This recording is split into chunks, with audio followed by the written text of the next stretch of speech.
We're back with the next speaker. I hope everybody has gotten their snacks or their cup of coffee. We're staying in the realm of natural language.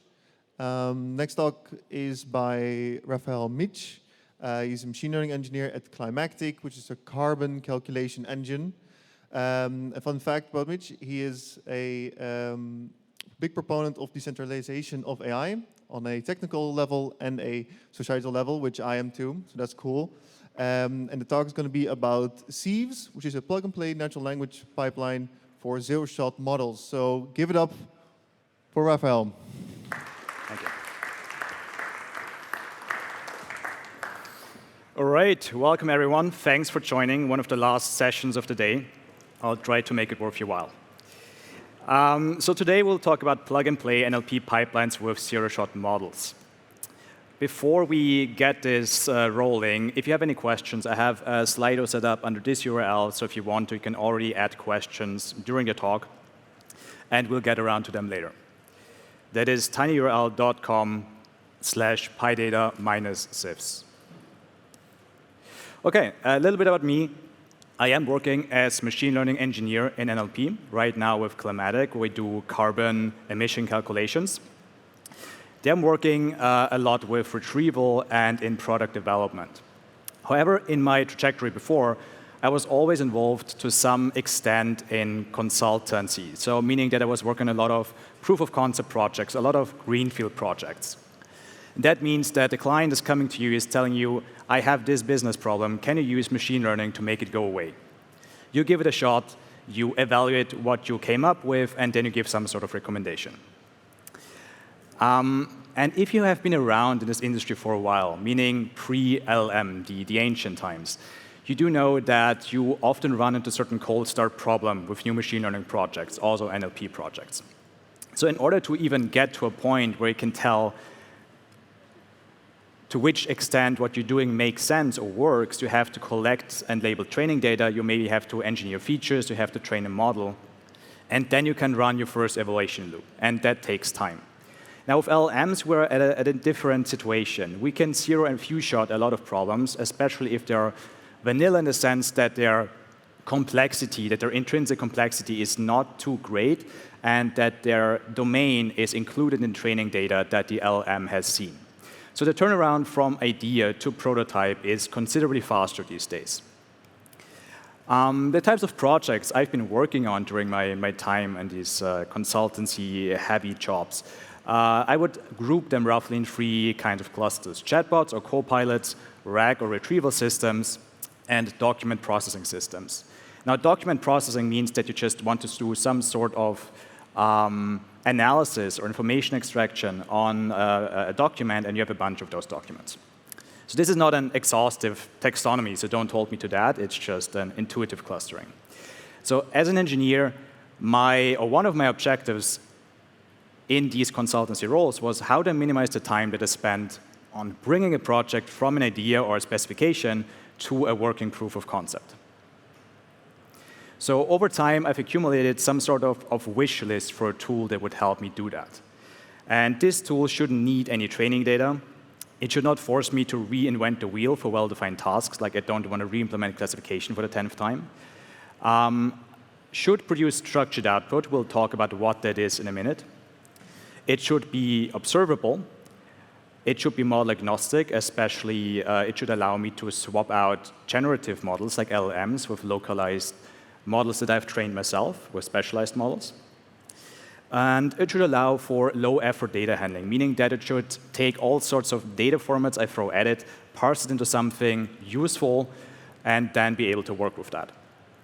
For the output, it would be important that this tool would produce something, a data format that allows me to train a specialized models very easily without having to post-process the data too much. And finally, because context window lengths are still a problem in some use cases, it should be able to handle arbitrary document lengths. Now, as a short aside, and before I talk about this, I would like to do a quick poll. If you have worked with structured generation before, please raise your hand. OK, maybe a third, half. OK, interesting. So For the rest of you, structure generation, what does it mean? So LLMs run on natural language in, natural language out. They don't have a specific grammar they adhere to. But sometimes, especially when our client is not a human, but maybe a downstream software system that requires data in a specific format, we want the output that we get from LLM to be in this format. So that can be a JSON schema, it can be a pedantic clause, it can be a regex, or anything of that sort. So sometimes we want this valid structured outputs. How do we get there? We can fine-tune a model like an LLM to be better at outputting this structure that we prescribe it to output and allow for some graceful parsing, so like retries if the LLM fails to do so. Or better, we use constrained token decoding that kind of plugs into the upper layers of the LLM. There are dedicated libraries that do that, such as outlines. Also, a lot of general-purpose LLM frameworks like DSPy or LangChain offer that as a feature. And sometimes even LLM vendors offer that directly, like OpenAI, I think, has a structured output feature in their API. And all of these different solutions have different approaches, different syntax, different things they can do and can't do. So there's some overlap here, but there's not like really one way to solve this. It also depends on whether you have access to the model locally or not. This is a visualization of how constrained decoding looks like, but I think we're going to skip this for now, and if you have the time and interest, we can revisit that later. So there's good news for me and for all of you who have the same problems. All of these things on the wish list are solved, or at least approximately solved, as in good enough for a lot of use cases. Revisiting that, no need for training data. We have zero-shot models now, like LLMs that we can use to bypass that. For structured output, we can use constrained decoding, as discussed before. If we don't want to reinvent the wheel, we can just come up with some kind of task library. This is not really a technological solution in itself, as just a software pattern, a software architecture pattern that we want to follow. For observability, we can achieve this by introducing some level of modularity into our system, which makes it way easier to see what kind of results we have at every step of the way. Now, modularity is especially important, I think, because there is a certain tendency these days to basically stuff your prompt with your entire problem, throw that into an LLM, and then cross your fingers, knock on wood, that the LLM is able to solve this entire problem. This works until it doesn't, so it often breaks down. And having a conversation about that sometimes or often looks like this. This is an excerpt from an article that Matt Honeywell wrote 2023. And I think it still holds up, because he describes it as LLM maximalism, basically the tendency to have LLMs solve everything for you. But it is still a black box. So if you use it in that way, if you one-shot everything with LLMs, you have no observability into what happens inside that black box. But if you introduce modularity and you have these modules, you can inspect the output of the individual steps. So there's like a lot of good reasons why you should use modularity when you design your NLP pipeline or your NLP solution.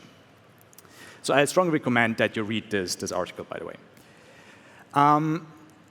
Continuing with my wish list and how these things could be solved. It should be model agnostic. That, again, is more of an API design question, not a technology question, per se.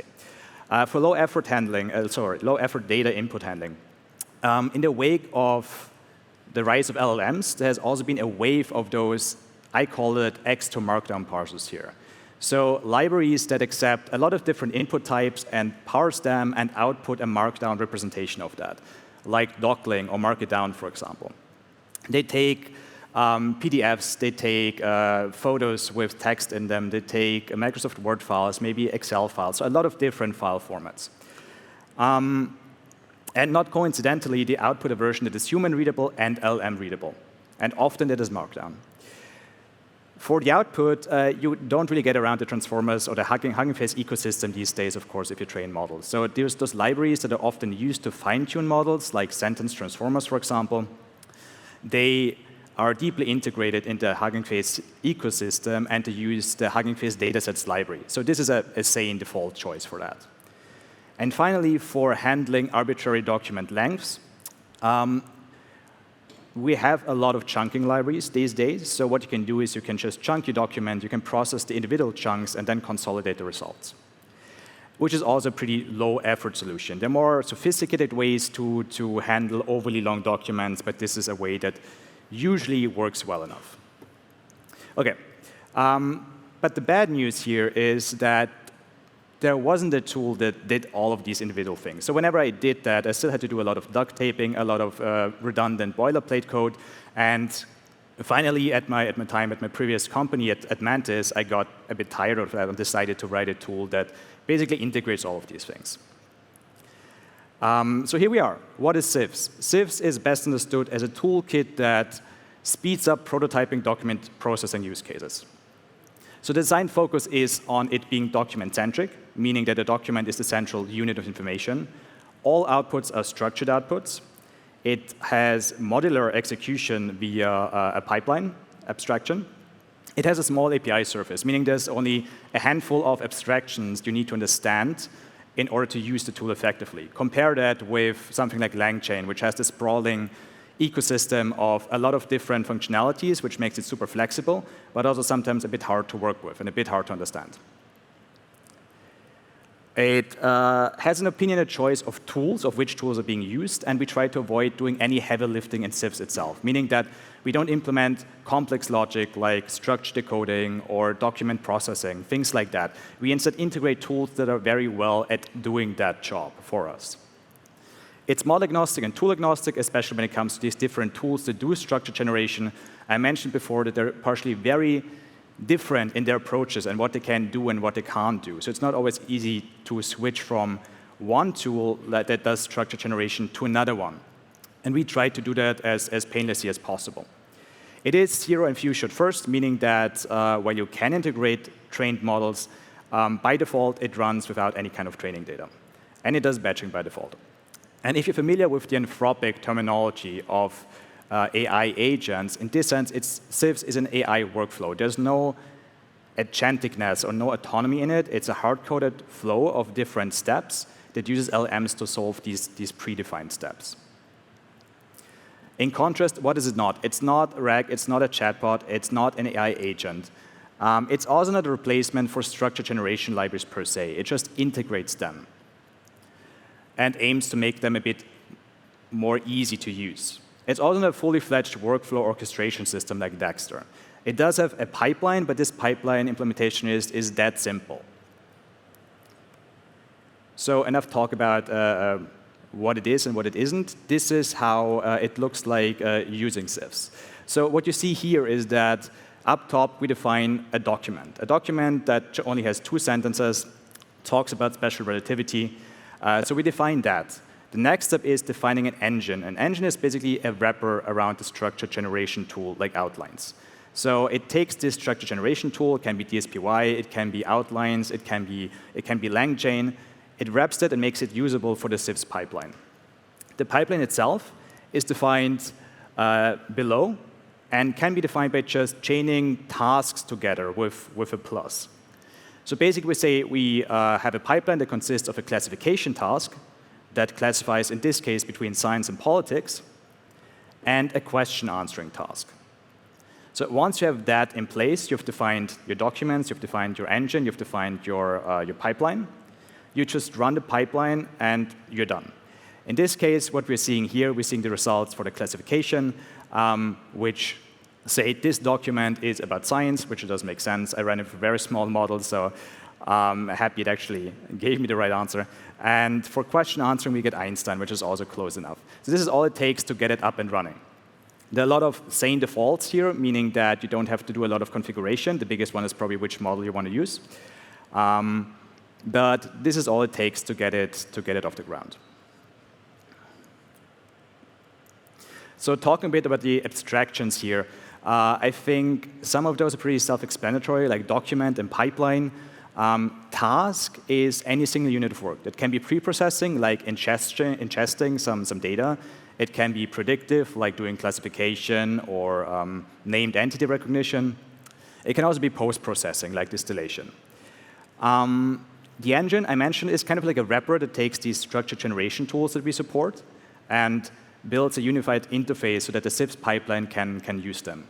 At the moment, we support outlines, DSPy, instructor, LangChain, vLLM, Ollama, Kleiner, and transformers, so a bunch of different ones, because they all have different strengths and weaknesses and different limitations in what they can do. So by unifying them, you always have the choice to switch to another one. And finally, something that is not super important as a user, because you will never see that. A bridge is basically just important if you develop your task yourself. And a bridge implements how to serve a specific task with a specific engine. Basically, how to implement classification with outlines, or how to implement question answering with LangChain. So this is just in the background. And as a user, you don't need to care about this. And if that sounds familiar to you, you might think, well, that sounds pretty close to how Spacey does it, like the architecture of Spacey. So Spacey has this pipeline of different components where you input raw text, then this text is processed by one component after the other, and the central unit of information is a doc. So if you were to say that hey, Sieves looks pretty similar in this regard to Spacey, I would respond with, yeah, that's true. I've worked at Explosion, I've worked on Spacey, on things in the Spacey ecosystem. And I think one of the things that Spacey gets right is its API design. It's modular. It's very easy to understand what is happening. It makes things observable.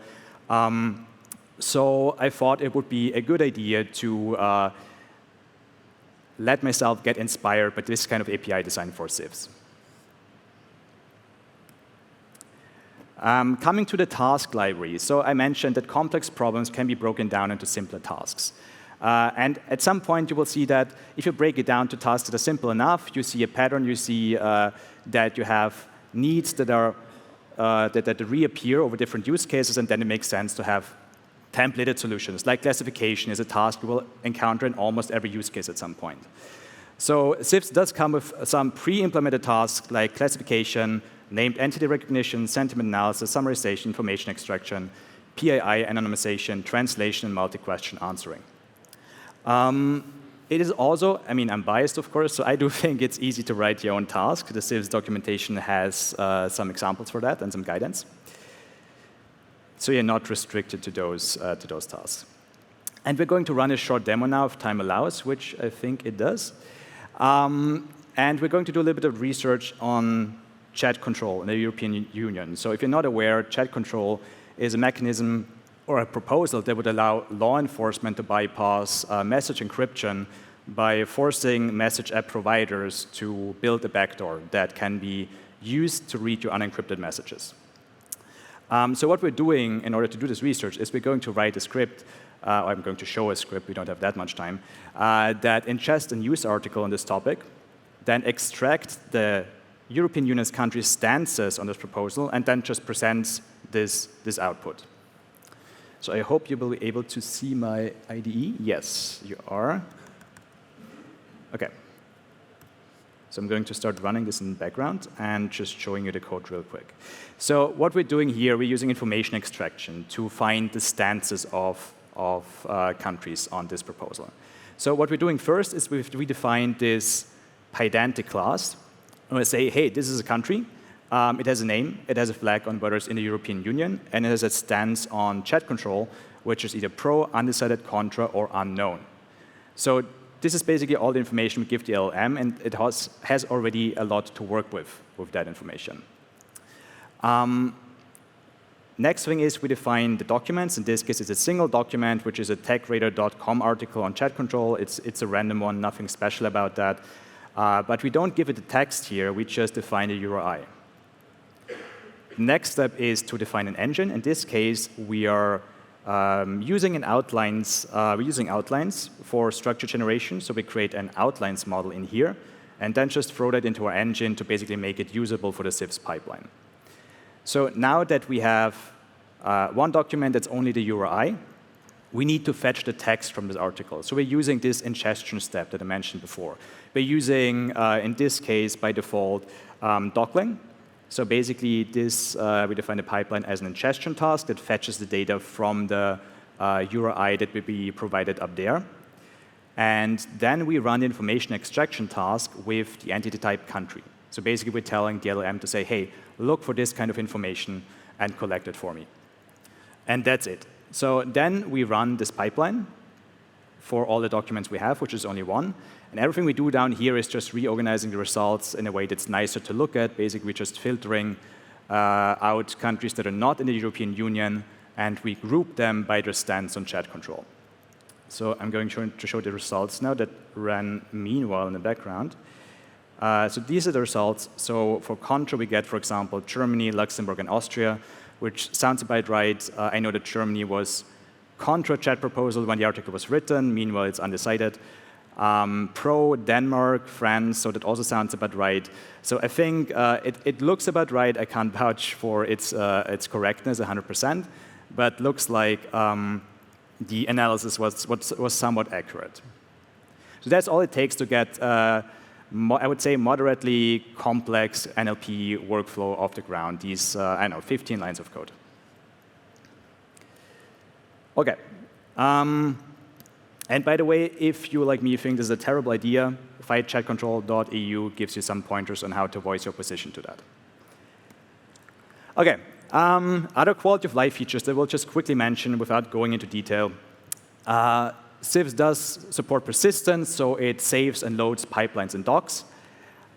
It does support distillation, so you can train specialized models directly within a pipeline on the pipeline output automatically, although that's currently supported only for classification. It does support caching, so it guarantees that each unique document is only processed once. And finally, in wrapping this up, I will give a short guide on whether Sieves might make sense for use case or not. So this green checkmark column means it does make sense. The X means it doesn't make sense, and the question mark is maybe. So if your use case is document processing, definitely go for it. If it's like RAG or Chatbot, then there are other libraries that make more sense for you, most likely. If modularization is something that is important for you, which it should be, it's a good choice if you don't want the overhead of having to deal with multiple components or modules, not so much. Structured output, same thing. If it's important for you, good choice. If you don't need it, then there's not really a need for you to bother with Sieves. Utilities handling, again, as I said before, Sieves makes this opinionated choices about which tools make sense and comes pre-installed with a bunch of them. So if you are fine with built-in utilities and you just want things to work as soon as possible, it makes sense to use it. If you're conscious about your dependency footprint, then it might not be the right choice. If you have an existing structure generation stack, so if you're deep into your LangChain graphs or your DSPy programs, it is probably not worth the effort to switch from that to Sieves. If you don't have a structure generation stack yet, but you want one, then Sieves is a better choice. And this also correlates with the project stage entry below. If you work in greenfield project, meaning that you're starting from scratch, you want to implement a prototype, Sieves is a good choice. If you're working brownfield, meaning that you're just doing iterative improvements on an existing application, not so much. And bluefield means just in between. Priority, if your priority is on shipping speed, on getting things done, on getting things out, even if the accuracy maybe is not perfect, good choice.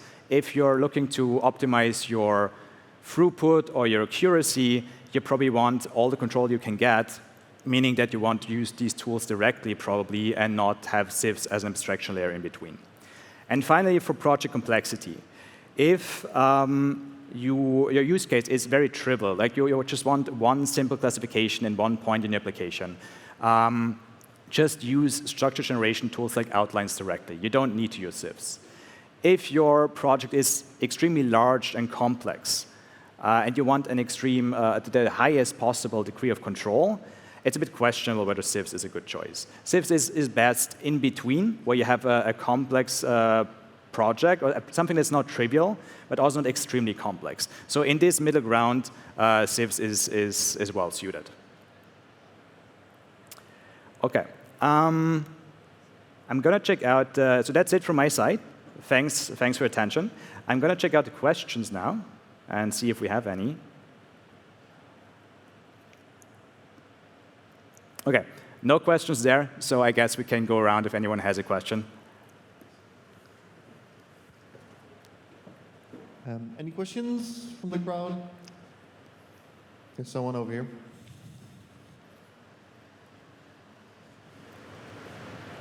Hey, thanks for a very nice presentation. I'm just wondering, is it possible to get the output from one task into the other? So, say I want PII removal, like the anonymization, and then get the output of that task into a classifier, for example. Is that possible, or is it like the modularity is kind of independent between the tasks?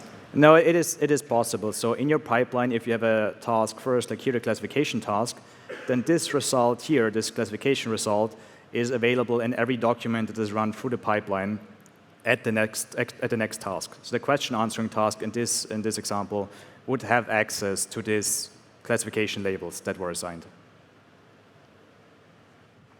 Thank you. Any other questions?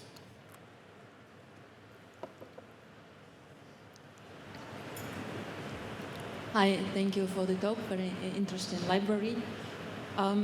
My question is about NLP pipelines. Like a lot of libraries, they introduce this concept of natural language pipeline.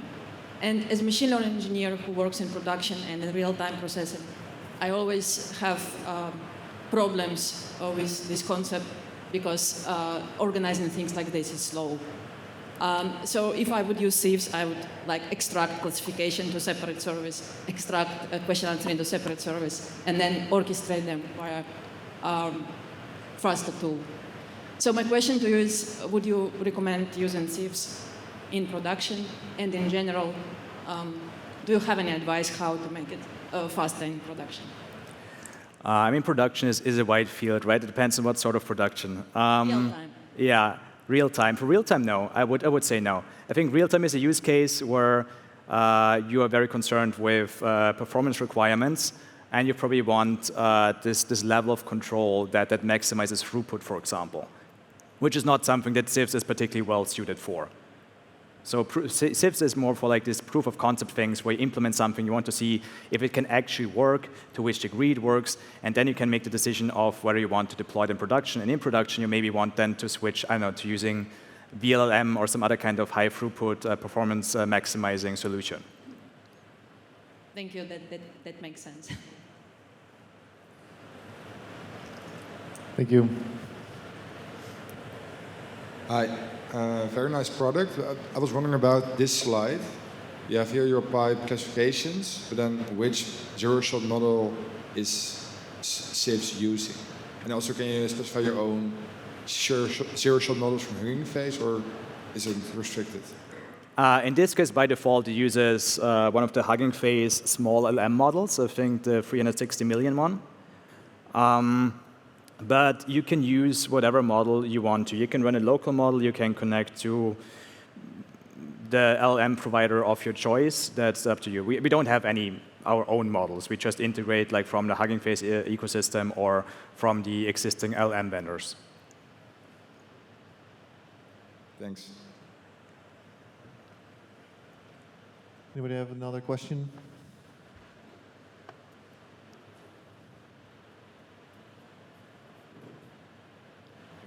Thanks, great talk. Does it also support like the open backend models that Docling uses? Is that an option I can configure here? Yes, when you configure this ingestion task that we've seen, the ingestion task can use Docling underneath, and you can pass a Docling object basically as a configuration element. And everything that Docling can do, you can do with Sieves because it just uses Docling. Great, thanks.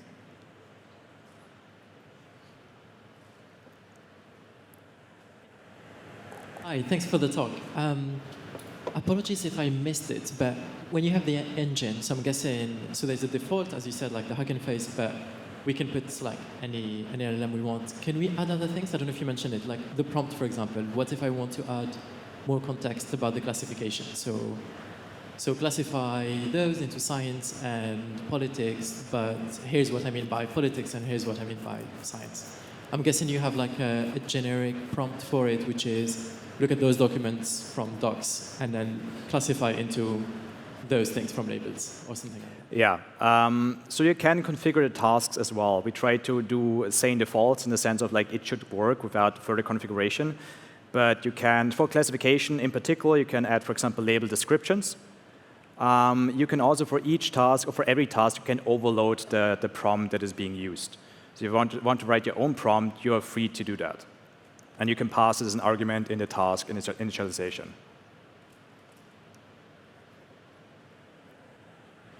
Up front, there is a question. Hi, great talk. Looks really good. I was wondering, all the stuff I see is English, of course the presentations are in English, but would it also work for Dutch or like some other European language? Like, because it has like pre-baked prompts and that kind of stuff. That's a good question. The prompts are in English, just because by default that's the language that works best with LLMs. But you can modify the prompts, and the model itself, it's model agnostic. So you can use a Dutch model. And if the English default prompt doesn't work, you can instead provide a Dutch alternative prompt that is being used. Okay, thank you.